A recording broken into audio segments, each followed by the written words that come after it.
History doesn't repeat itself loudly. It whispers, it waits. And then, when the conditions are right, it moves again, quietly, efficiently, and without apology. Most people believe financial collapses arrive with sirens, headlines, and chaos. They imagine warnings issued in advance, debates held in public, and choices clearly laid out. That belief is comforting and completely false. The truth is far more unsettling. Every major monetary reset in history has followed the same pattern. First comes distraction. Then comes silence. Then comes a legal redefinition of ownership itself. By the time the public realizes what has happened, the event is already over and irreversible. In 1933, Americans learned this lesson the hard way.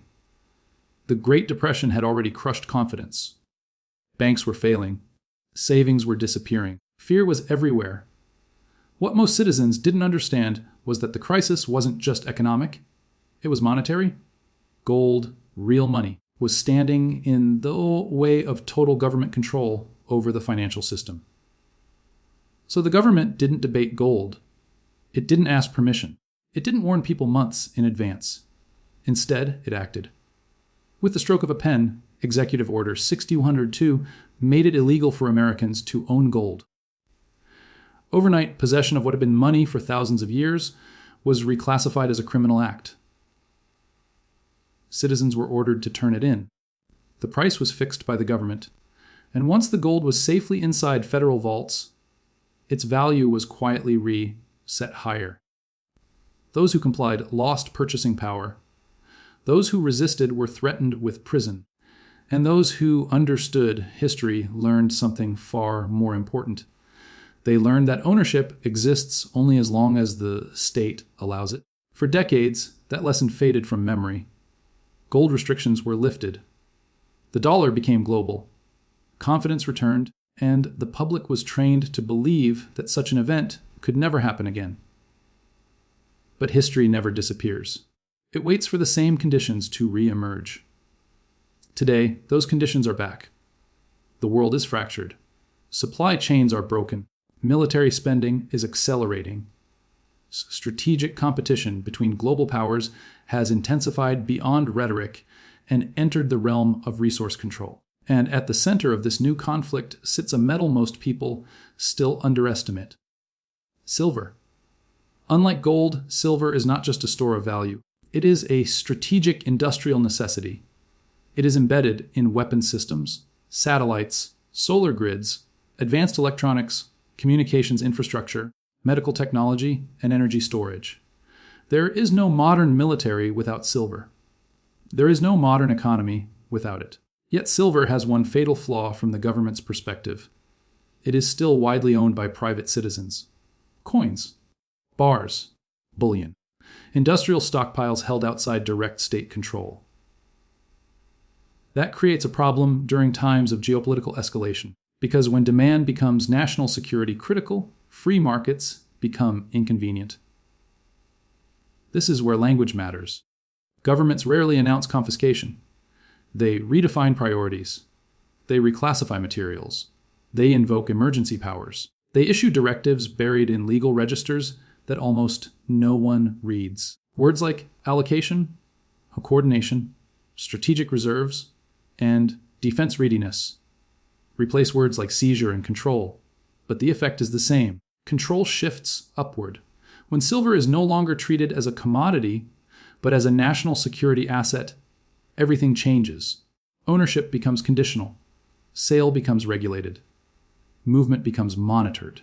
And accumulation becomes suspicious. This is not speculation. This is doctrine. The Defense Production Framework was designed for moments exactly like this. It allows the executive branch to redirect industrial output away from civilian markets and toward military priorities. Refineries can be compelled to sell. Manufacturers can be forced to prioritize government contracts. Supply chains can be reordered without public debate. And once that mechanism is active, markets don't matter anymore. Price doesn't matter. Demand doesn't matter. Only allocation matters. Historically, the first phase is invisible to the public. No bans, no raids, no headlines, just subtle shortages, delayed deliveries, rising premiums, temporary supply constraints. People assume it's market volatility. It's not. It's the system quietly closing. The second phase introduces compliance thresholds. Limits framed as anti-hoarding measures. Reporting requirements justified as transparency. Ownership caps explained as fairness. The language is always moral. Hoarders become villains. Speculators become threats. National interest becomes justification. And by the time the third phase arrives, resistance is no longer practical. Because the infrastructure for enforcement already exists, most citizens never see it coming because they are taught to look for drama instead of paperwork. But power doesn't move dramatically anymore. It moves administratively. A line is added, a clause is inserted, a definition is updated, and suddenly, what you thought you owned becomes something you merely held with permission. This is why the comparison to 1933 is not historical nostalgia. It is a procedural warning. Back then, gold stood between the government and monetary expansion. Today, silver stands between the government and military production certainty. Different era, same logic. And the most dangerous moment is not when a ban is announced. It's the moment before. Because that is when private ownership still exists. When markets still function. When physical possession still means something. History shows that once the soft restrictions begin, the hard restrictions follow quickly. Grace periods are offered not as generosity, but as compliance traps. Those who act within them legitimize the process. Those who wait discover that options disappear without notice. This is how control works now. Not with force first, but with timing. And timing is everything. What most people fail to recognize is that governments do not fear shortages. They plan for them. What they fear is uncontrolled ownership during shortages. That distinction explains nearly every monetary and resource decision made during times of stress. Scarcity alone is manageable. Scarcity combined with private autonomy is not. This is why silver's role has changed so dramatically over the past decade, even while its public perception has lagged behind. To the average citizen, silver remains a precious metal, an investment, a hedge, or a collectible. To the state, it has quietly become something else entirely, a choke point. Every modern weapons platform relies on silver in quantities that are rarely disclosed publicly. Guidance systems, radar arrays, thermal imaging, hypersonic components, encrypted communications, satellite propulsion systems, drone fleets, naval electronics, all of them consume silver at rates that increase exponentially during wartime preparation. Unlike oil, silver cannot be substituted easily. Unlike copper, it cannot be scaled quickly. Unlike steel, it cannot be stockpiled indefinitely without consequence. And unlike gold, it is consumed. Once silver is embedded in a missile, a circuit board, or a satellite, it is gone. It does not return to the market. It does not get recycled at scale. It disappears into systems designed to operate, not to be dismantled. This is the core issue policy planners face. Global silver supply has been structurally constrained for years. New discoveries have slowed. Ore grades have declined. Environmental regulations have increased extraction costs. And most silver production is a byproduct of other mining operations, meaning output cannot simply be increased on demand. At the same time, demand has exploded from multiple directions at once. Military demand, energy transition demand, electronics demand, medical demand. And then there is the wild card. Private ownership. Millions of individuals around the world hold physical silver outside institutional systems. It sits in safes, vaults, storage facilities, private homes, and offshore holdings. It is unregistered, untracked, and unleveraged. From a government perspective, this represents idle inventory at a time when every ounce matters. But governments cannot simply take what is privately held, not immediately, and not openly. That would fracture confidence too quickly. Instead, they must redefine the rules of access. This is where the legal architecture becomes critical. Emergency powers do not exist to handle emergencies. They exist to eliminate delays. Once invoked, they override market norms, contract law expectations, and civilian priority. They do not need to be explained publicly. They only need to be activated administratively. Title authorities, defense coordination clauses, strategic materials classifications. These tools are not new. They were written decades ago precisely because policymakers understood that future conflicts would not be declared formally. They would unfold through logistics, supply chains, and economic pressure. Modern war begins long before the first shot is fired. It begins with materials. Once a material is declared essential to national security, ownership becomes a secondary concern. At first, nothing appears to change. Retail platforms continue operating. Dealers continue quoting prices. Exchanges continue publishing numbers. But behind the scenes, supply flows are redirected. Refiners receive notices.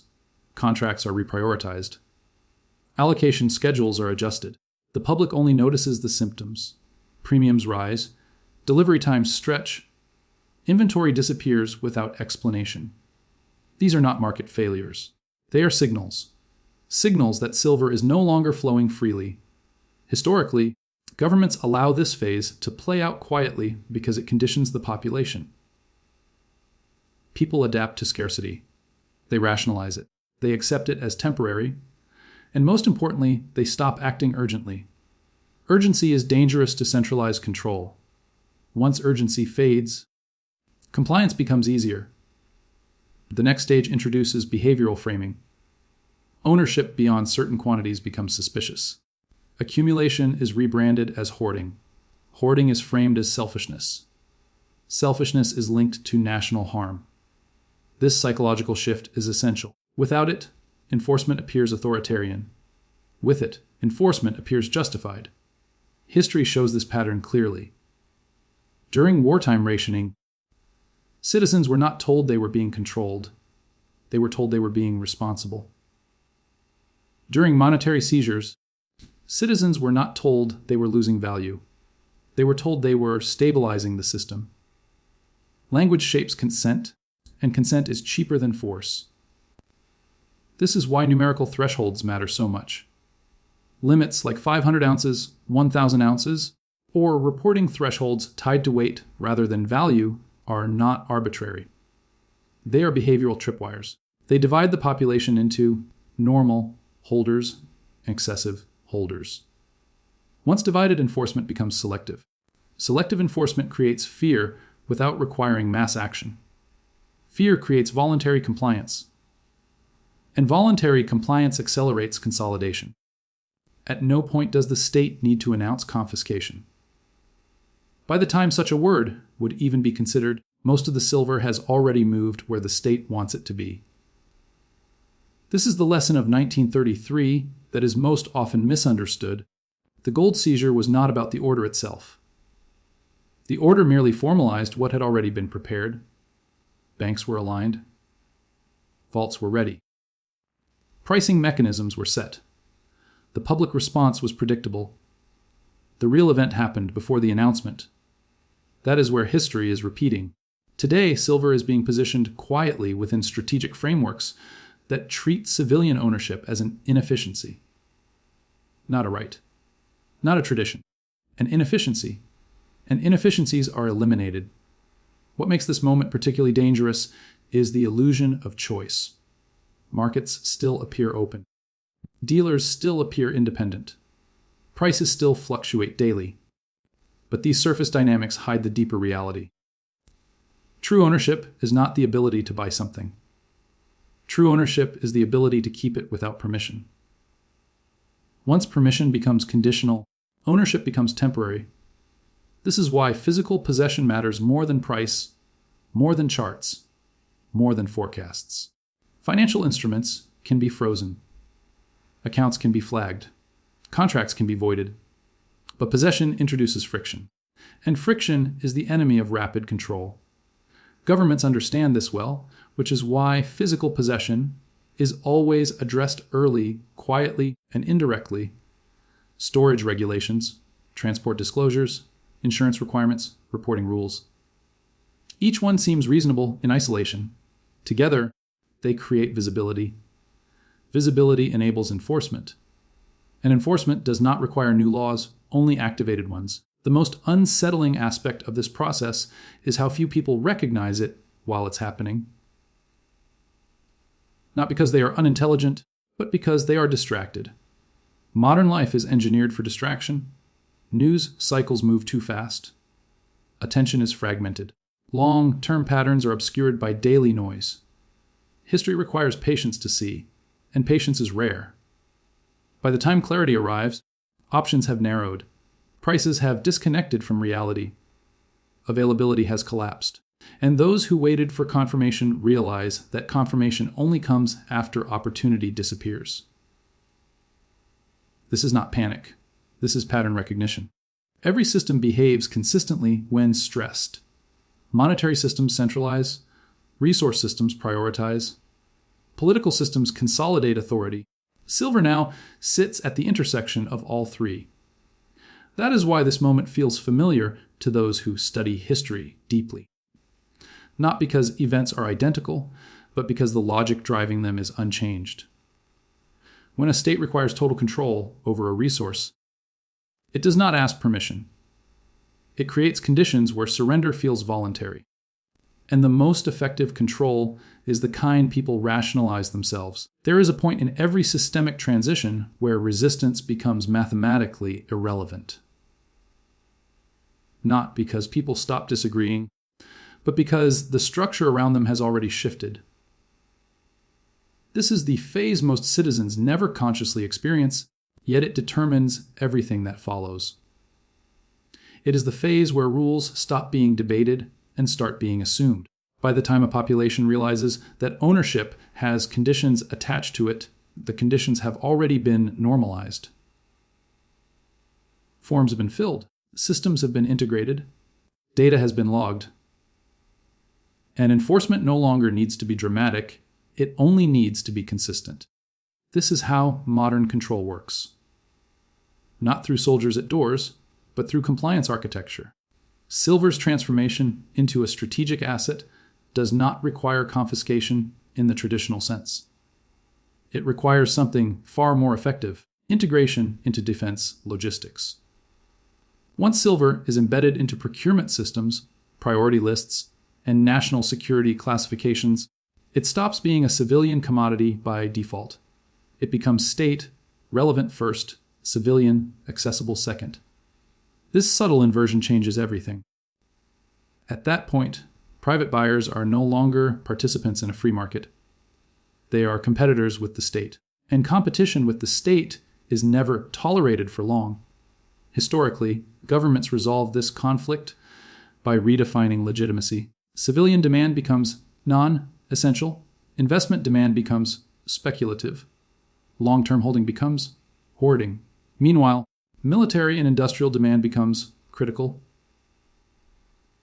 Once those labels are established, allocation follows naturally. The public rarely objects because the framing feels logical. National security is a powerful justification. Few people want to be seen opposing it. Fewer still want to be labeled as profiting from scarcity during a time of geopolitical tension. This moral framing is not accidental.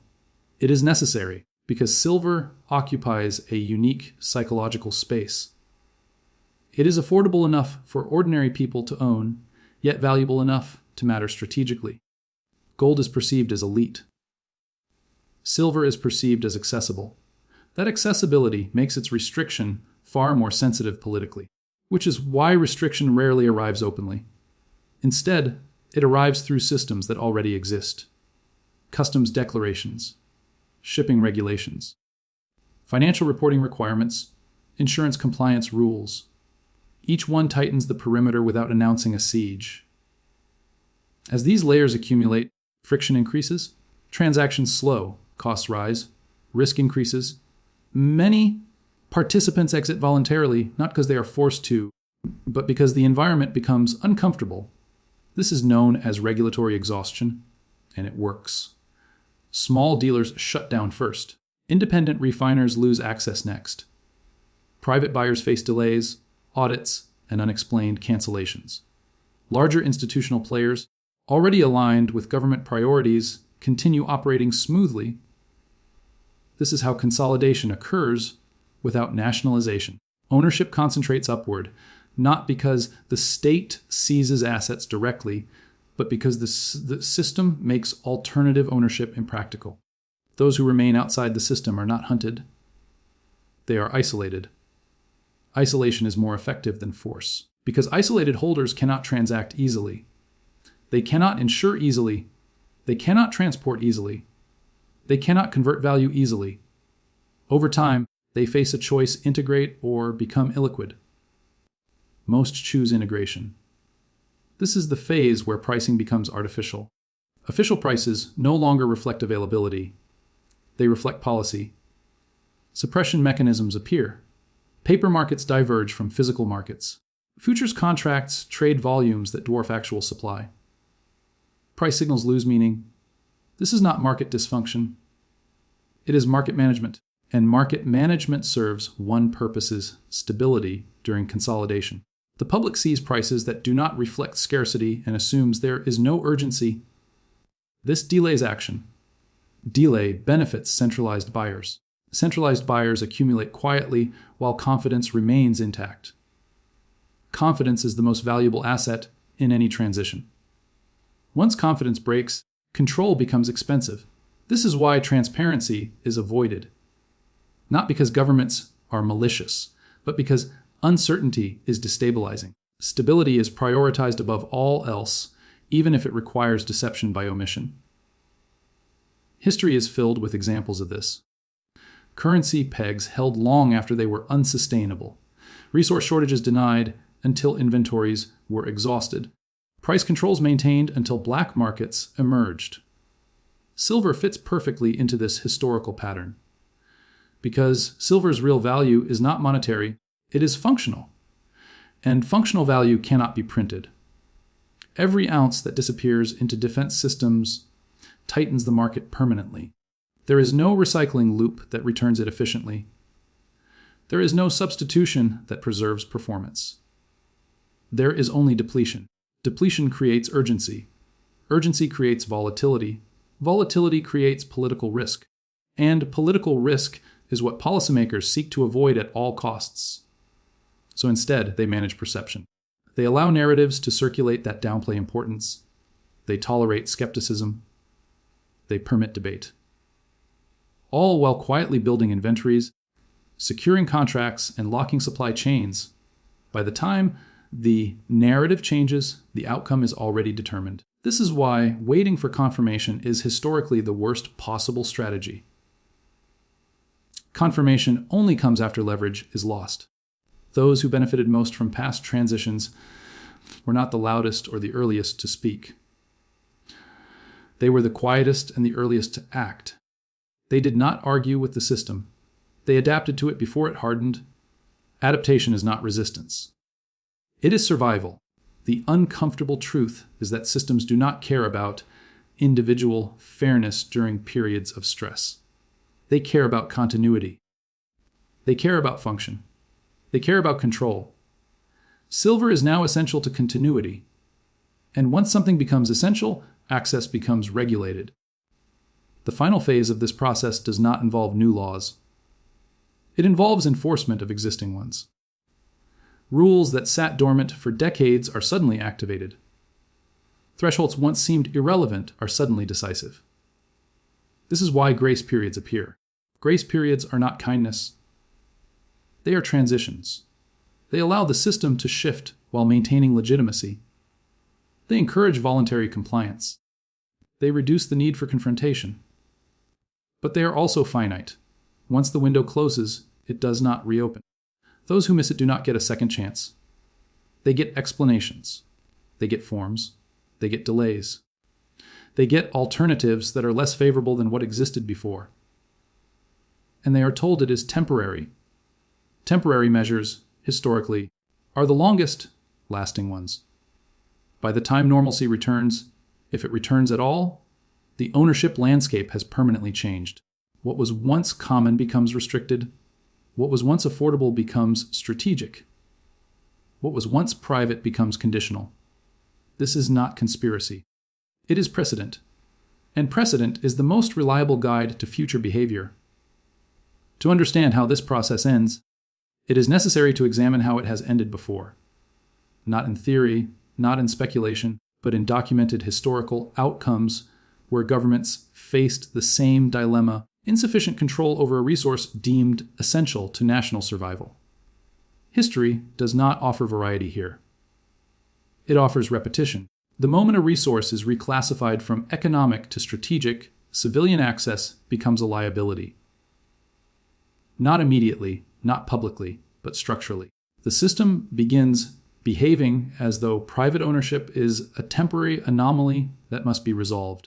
This resolution always follows three overlapping tracks: legal normalization, economic pressure, psychological compliance. None of these tracks operate alone. They reinforce one another, tightening gradually until resistance no longer matters. Legal normalization is the quietest phase. It rarely involves new legislation because new laws attract attention. Instead, it relies on reinterpretation. Old authorities are reactivated. Vague clauses are clarified internally. Emergency language is applied retroactively. Most citizens never read these changes. They don't need to. The effects reach them indirectly through institutions they already interact with. Banks update policies, insurers adjust coverage, dealers revise terms, carriers impose restrictions. Each institution claims neutrality, each points to compliance obligations, and each transfers responsibility upward. This diffusion of responsibility is critical. When no single actor appears to be in control, opposition loses focus. There is no clear target, no visible decision maker, no moment of confrontation. Only outcomes. Economic pressure does the rest. Taxes are adjusted, fees increase. Reporting thresholds tighten. Transaction costs rise. Liquidity decreases. Holding becomes inconvenient. Selling becomes incentivized. This is where price manipulation often appears. Official prices remain artificially low to discourage accumulation. Premiums spike to discourage retail access. Paper markets flood supply that doesn't exist physically, dampening urgency. Those who rely on price alone are missiled. Those who rely on availability see the truth. But by this stage, availability is already constrained. Psychological compliance completes the loop. Narratives emerge organically or appear to.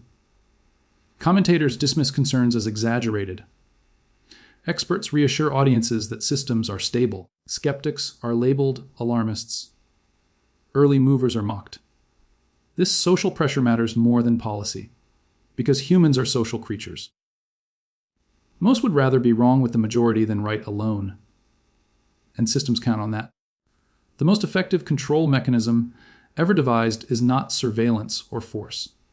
It is normalization. Once people accept a condition as normal, they stop questioning it. Scarcity becomes normal. Restrictions become normal. Permission becomes normal. Ownership becomes something you apply for, not something you assert. This is the moment where comparisons to 1933 become unavoidable. After gold was collected, the revaluation occurred quietly. The public did not revolt because the change was abstract. Numbers on paper shifted. Those without gold barely noticed. Those with gold had already surrendered it. The real transfer of wealth occurred invisibly.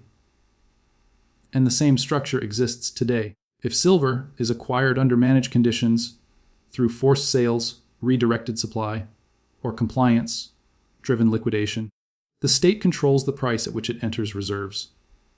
Once control is established, revaluation becomes inevitable. Revaluation is not a reward. It is a necessity.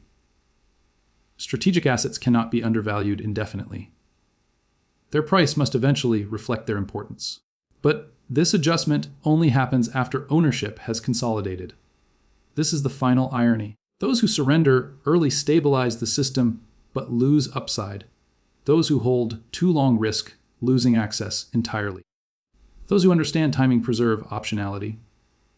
Timing is the only variable that matters. By the end of consolidation, the market no longer belongs to participants. It belongs to planners. Allocation replaces exchange. Contracts replace price discovery. Access replaces ownership. And when that transition is complete, the conversation changes. Silver is no longer discussed as an investment. It is discussed as infrastructure, as defense material, as a component of national resilience. Civilian narratives fade. At that point, new rules feel natural. People accept them because they have already adapted. They have reorganized behavior. They have moved on. History records no mass uprising over these transitions. Not because people agreed with them, but because the transitions were complete before resistance could organize. This is why early stages matter so much. Not because they are dramatic, but because they are reversible. Once enforcement solidifies, reversal becomes politically impossible. No administration campaigns on restoring unrestricted access to strategic materials during heightened global tension. No leader dismantles control systems once they are justified by security. Power, once centralized, does not decentralize voluntarily. The uncomfortable reality is that most people do not lose wealth because they make poor decisions. They lose wealth because the rules change around them and they fail to recognize it in time. This is not a failure of intelligence. It is a failure of historical awareness. Every generation believes it is immune to the mistakes of the past because the world looks different. Technology changes, language evolves, institutions rebrand, but incentives remain, and incentives dictate behavior more reliably than ideology. Silver now sits at the convergence of competing incentives: military necessity, industrial dependence, monetary instability, and private ownership. Something must give. History suggests it will not be the state. The final phase does not arrive with an announcement. It arrives with indifference. People stop asking questions. Media moves on. Markets adapt. And one day, years later, someone notices that something once common is no longer accessible, and no one can remember exactly when it changed. That is how history repeats, not as shock, but as silence. Once resource control is secured, the monetary consequences follow automatically. This is not coincidence. It is design. Monetary systems cannot function independently of the materials that support them. And when those materials fall under centralized authority, currency behavior changes whether policymakers admit it or not. Money is not trust alone. Money is leverage. And leverage requires collateral. For decades, modern currencies have relied on abstraction rather than backing. Debt replaced discipline. Confidence replaced convertibility. Expansion replaced restraint. This worked only because the system assumed unlimited access to real-world inputs. That assumption is now breaking. When strategic materials become scarce, currencies lose insulation. Inflation is no longer theoretical. It becomes embedded. It becomes structural.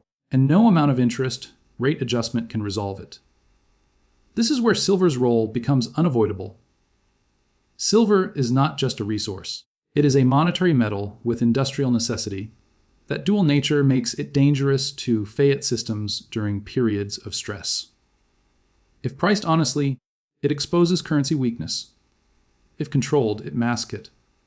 Historically, governments always choose masking first. The objective is not to strengthen currency. It is to preserve functionality long enough to transition. Transitions are rarely announced because they invite speculation. Instead, they are engineered gradually. Parallel systems are tested quietly. Trade mechanisms evolve. Settlement agreements shift away from open markets toward bilateral frameworks. This is already happening globally. Nations under sanctions seek alternatives.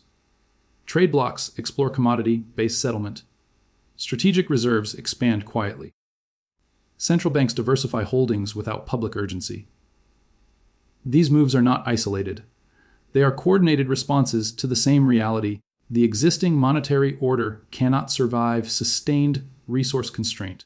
Silver plays a critical role here because it sits beneath the visible layer of finance.